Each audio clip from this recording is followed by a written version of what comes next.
Hello guys, pada kesempatan kali ini saya ingin berbagi nilai-nilai kehidupan yang penting untuk kita semua dalam rangka 26 tahun Bang Pando. Silakan disimak dengan seksama sampai habis. Bang Pando Runs, ready to launch. Halo guys, selamat datang kembali di channel kesayangan kalian, yaitu di channel Bang Pando Runs. Sudah beberapa bulan ini saya tidak menyapa kalian, tidak menghibur kalian untuk membahas konten-konten yang menarik yang ada di channel ini. Pada video kali ini adalah video yang sangat spesial di mana saya akan membahas terkait 26 tahun Bang Pando. Yang mana di sini kita akan membahas beberapa poin-poin penting yang akan gua bahas selama perjalanan gua di keliling Jakarta. Tapi seperti biasa, tidak bosannya saya mengingatkan kalian untuk like, comment, share, dan subscribe channel ini. Dan tidak lupa juga untuk menekan tombol loncengnya supaya channel ini bisa berkembang terus dan menginspirasi kalian semua. Oke lah, tanpa basa-basi lagi, langsung saja kita masuk ke dalam video inti. Let's go! Oke guys, kita langsung memasuki chapter yang pertama, yaitu adalah The Hero of Public Transportation. Ya, hari ini kita akan membahas tentang pentingnya menggunakan transportasi umum yang ada di sekitar Jabodetabek atau di sekitar Jakarta. Ya, nah kira-kira ada transportasi umum apa nih yang bakal gue cobain, dan apa aja sih transportasi umum yang paling futuristik yang ada di kawasan DKI Jakarta? Simak terus video gue sampai selesai ya. Ya guys, di sini sebenarnya gue bukan mau menyampaikan tentang apa aja sih kendaraan yang paling futuristik yang ada di Jakarta. Tapi di sini kita akan membahas beberapa hal penting yang perlu kalian ketahui tentang penggunaan transportasi umum. Tapi yang perlu kita bahas di sini yaitu adalah seputar pentingnya menggunakan transportasi umum baik kalian sedang bekerja atau sedang berliburan sekalipun. Karena menggunakan transportasi umum itu sangat sekali menguntungkan. Apalagi di zaman yang serba modern seperti sekarang ini, sudah banyak sekali kendaraan-kendaraan umum yang nyaman dan sangat banyak yang bisa kita pilih untuk bisa memenuhi keseharian kita dimanapun berada. Untuk menikmati kenyamanan dalam jangka waktu yang lama, penting sekali kita untuk menjaga fasilitas yang ada seperti kebersihan yang ada di kendaraannya ataupun di halte, terminal, bandara, dan sebagainya. Tentu ini menjadi tanggung jawab bersama agar bisa menjaga kenyamanan untuk satu dengan yang lainnya. Jadi tunggu apa lagi? Yuk naik transportasi umum, biaya lebih murah, ramah lingkungan, dan bebas macet. Yuk kita mulai dari sekarang. Oh iya, ngomong-ngomong soal transportasi umum khususnya Transjakarta, sejak gubernur yang memimpin Jakarta adalah Pak Pramono, sudah banyak rute-rute lintas yang launching sekarang ini, dan tidak akan membuat uang kalian semakin boncos karena harus bayar 2 kali loh untuk sekali perjalanan. Nah, berikutlah rute-rute baru yang sudah launching di sekitaran Bogor, Depok, Tangerang, dan Bekasi. Silakan dinikmati.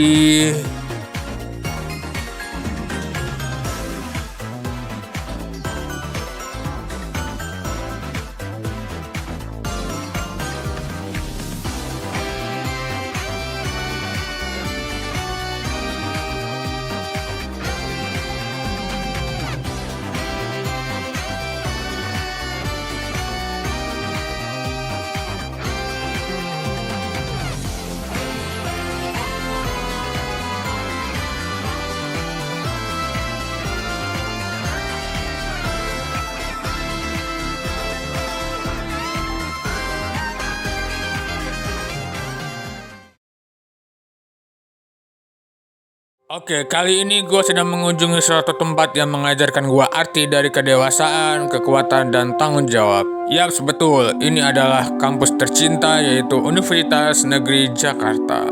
Kita semua pasti sudah tahu kalau yang namanya kehidupan nyata akan dirasakan setelah kita lulus SMA. Dalam proses belajar kita waktu di sekolah, kita akan mengetahui apakah ilmu tersebut akan berguna di saat kita lulus SMA termasuk di dunia perkuliahan. Tetapi perlu diingat, kesuksesan seseorang bukan tergantung apakah dia melanjutkan kuliah atau tidak. Bahkan banyak orang kok yang sukses karena dia bukan karena ikut kuliah, tapi karena dia menjalankan kehidupannya dengan baik sesuai dengan aturan-aturan yang berlaku. Dia tidak pernah melakukan hal-hal yang curang, hal-hal yang merusakkan selama dia waktu di sekolah dulu. Jalan sukses orang bermacam-macam. Ada yang setelah lulus SMA dia ikut berdagang, ada yang ikut berusaha dengan orang tuanya dan bermacam-macam kegiatan lainnya yang mana dia menjalankan tanpa harus ikut kuliah. Ya memang itu semua pilihan mereka masing-masing. Yang penting saat mereka SMA dia sudah terbentuk. Oh ternyata tujuan dia sekolah adalah untuk membekali dirinya di kehidupan nyata yang ada di masa depan. Ya, dan kehidupan kita sendiri bergantung bagaimana diri kita. Kita mau seperti apa, kita menyiapkan masa depan kita seperti apa. Dan jangan sekali-kali ikut bergantung dengan kehidupan orang lain. Oh, orang lain jadi PNS, kita ikut PNS. Oh, orang lain kuliah di luar negeri, kita kuliah di luar negeri juga. Ingat, kita harus punya tujuan untuk mencapai itu semua. Kita harus punya pendirian, seperti itu. Dan kalau kalian harus memulai kuliah, berarti kalian harus bisa menyelesaikannya. Kalian harus rajin nulis skripsi, sering bimbingan, dan jangan sering molor kalau kalian mau cepat lulus. Ya, semangat kuliahnya. Nikmatin prosesmu, hadapi semua rintangan kalau kamu akan menjadi orang yang lebih kuat di kehidupan nyata. Ayo, kamu pasti bisa. Selanjutnya kita melanjutkan perjalanan ke tempat yang ketiga, yaitu adalah G-Expo Kemayoran. Kali ini karena masih berada di bulan Juni, maka di sini ada acara yang sangat spesial di setiap tahunnya, yaitu Jakarta Fair. Acara ini diadakan pada setiap bulan Juni sampai bulan Juli dalam rangka ulang tahun Jakarta di setiap tahunnya loh. Untuk tahun ini diadakannya dimulai dari tanggal 19 Juni dan diakhiri pada tanggal 13 Juli tahun 2025. Jadi buat kalian yang belum kesini, yuk sekarang kita berhibur dan ajak keluarga kalian ke Jakarta Fair biar bisa menikmati apa aja keseruan yang ada di dalamnya. Di Jakarta Fair ini kalian bisa melihat berbagai macam hal loh. Kalian bisa melihat pameran alat-alat elektronik, kendaraan listrik, alat-alat kosmetik, alat masak, atau alat-alat rumah tangga, dan segala macam yang kalian butuhkan loh. Nah, kali ini gue sedang memasuki sebuah hall yang terdapat berbagai macam pameran alat-alat elektronik yang bisa diperjualbelikan loh guys. Dan di sini juga katanya ada games dan promo-promo menarik. Jadi ya silahkan kunjungin aja selama masih ada loh. Wah, jalan akses ke sini sangat macet sekali. Pasti banyak orang yang berhenti untuk melihat salah satu produk yang sangat menarik. Yuk kita cari jalan lain aja.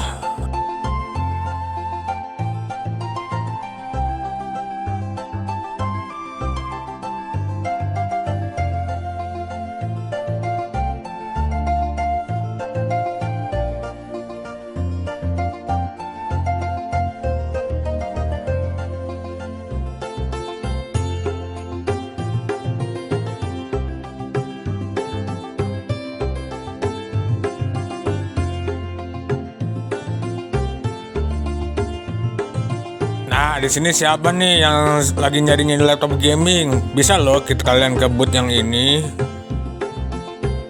Nah, sekarang gue lagi memasukin hall yang mana terdapat berbagai macam kendaraan listrik. Ada sepeda listrik, ada mobil listrik, ada motor listrik juga loh. Yuk kita lihat dulu ada apa aja nih kendaraan-kendaraan yang mana di dalamnya.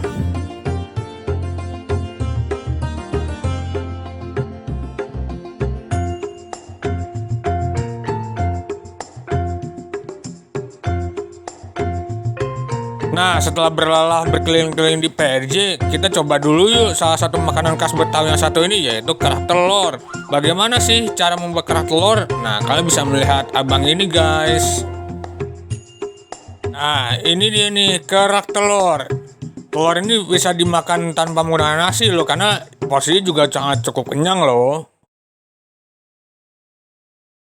Dalam rangka memperingati tahun baru Islam, gue ingin memeriahkannya di Jakarta. Dan kali ini gue ingin menginap di salah satu guest house yang sangat murah dan nyaman, yaitu di Oyo 371 Kuitang.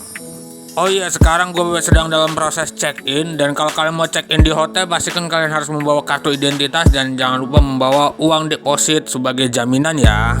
Dan karena hotel ini bersifat syariah, pastikan kalian ini sudah menikah ya. Dan buktikan kalau kalian tuh sudah menikah dengan menunjukkan buku nikah atau sebagainya. Dan sekarang kita cari ruangan untuk gua menginap, yaitu di kamar nomor 8. Kira-kira ada sebelah mana ya? Oh iya, lantai 3 kan ya. Berarti kita harus naik lagi. Dan kenapa gue memilih hotel di sekitar sini? Karena aku ingin merayakan tahun baru Islam di salah satu masjid yang agung di sekitar Kuitang, yaitu di Masjid Ar-Riyadh. Oh iya, jarak dari hotel kita ke masjid itu kurang lebih 500 meter. Dan kalau jalan kaki bisa kurang lebih ya 7 menit nyampe lah ya. Oke, akhirnya kamar nomor 8 sudah ketemu. Nah, aku siap-siap masuk nih. Wow, kamarnya sangat luar biasa ya. Walaupun minimalis tapi keren dan sangat modern. Dan di dalam masing-masing kamar tuh sudah disediakan 2 botol air minum yang bisa diminum secara gratis loh. Wah, hotel ini sangat perhatian juga ya. Dan kita juga harus membaca beberapa peraturan nih, biar kita nggak sembarangan masuk hotel dan tidak kena denda yang sudah ditentukan oleh pihak hotel.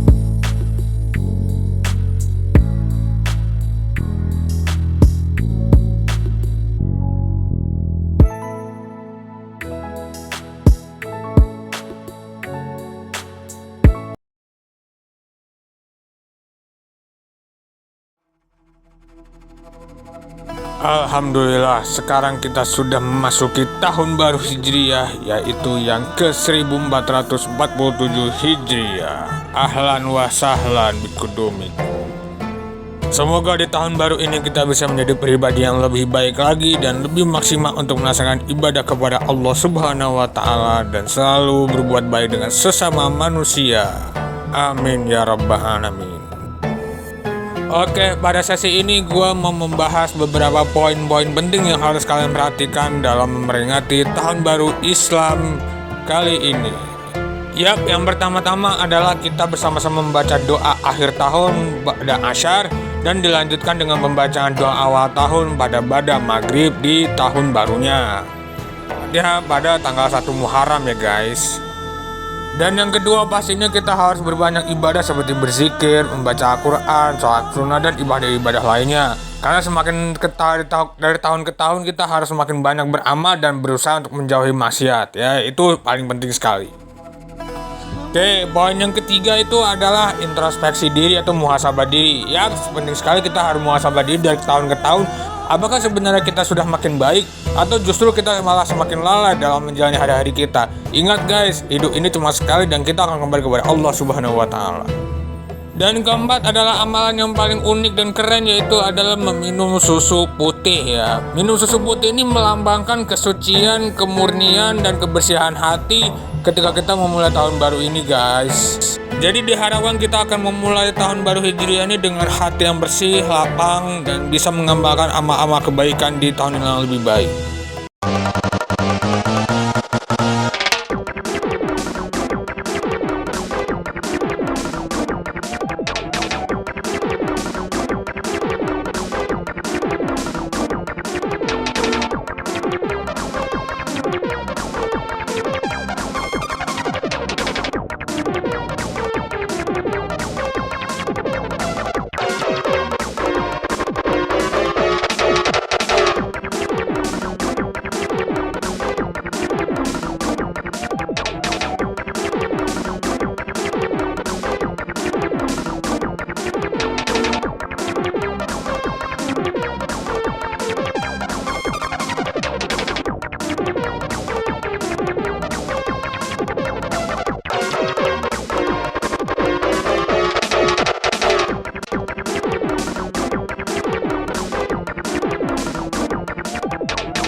Yeay, good morning guys. Akhirnya pagi hari telah menyambut diriku di Jakarta hari ini.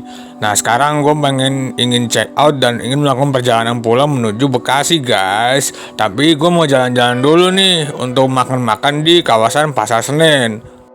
Oh iya, siapa nih di sini yang bekerja di kawasan DKI Jakarta? Buat kalian yang berangkat pagi-pagi tetap semangat ya, karena yang namanya langkah kalian itu pasti sangat dihargai dan patut diacungi jempol. Jadikanlah suasana di pagi hari ini adalah suasana yang harus menjadi semangat untuk mengawali hari-harimu ya. Karena kita semua pasti mengalami ujian yang berbeda-beda. Jadi kalian jangan mengeluh, tetap semangat, dan kalian harus ingat, semua akan dibayar sesuai dengan apa yang sudah kalian kerjakan. Usaha kalian tidak akan mengkhianati hasil loh. Tips buat aku untuk kalian yang sudah mempersiapkan diri untuk bekerja di pagi hari, mau di Jakarta atau dimanapun, saran saya adalah banyak berdoa, jangan lupa sarapan, dan siapkan semua penugasan-penugasan apapun yang harus kalian hadapi saat kalian bekerja nanti. Pokoknya tanggung jawab kalian harus bisa mengelolanya dengan baik. Aku tahu kalian lelah, aku tahu kalian capek, tapi ingatlah kawan, janganlah mudah menyerah, janganlah mudah berpikir untuk ingin keluar atau resign dari suatu pekerjaanmu. Ingat loh, banyak orang yang ingin melamar di suatu pekerjaan yang kamu kerjakan sekarang, tapi mereka belum juga mendapatkannya. Jadi kalian jangan mengeluh ya. Ya mungkin gaji kalian gak seberapa, mungkin kalian menghadapi orang-orang yang mungkin membuat kalian kesal. Tapi ingatlah, kekuatan kalian, kesabaran kalian pasti akan dibayar oleh Yang Maha Kuasa, dan akan menjadi nilai yang paling besar yang pernah ada dalam hidup kalian. Oke, itu aja vlog saya pada hari ini selama saya di Jakarta. Semoga kalian terinspirasi dan semoga bermanfaat. Ya pokoknya kalian tuh tetap semangat dan jangan sampai mengeluh dengan apa yang kalian jalani sehari ini. Ya tetap semangat, jangan lupa senyum, jangan lupa bahagia. Pokoknya kalian harus sukses selalu. Salam buat orang tua kalian dan sampai jumpa di video gue selanjutnya. Oke, see you. Assalamualaikum warahmatullahi wabarakatuh. Jangan lupa bahagia.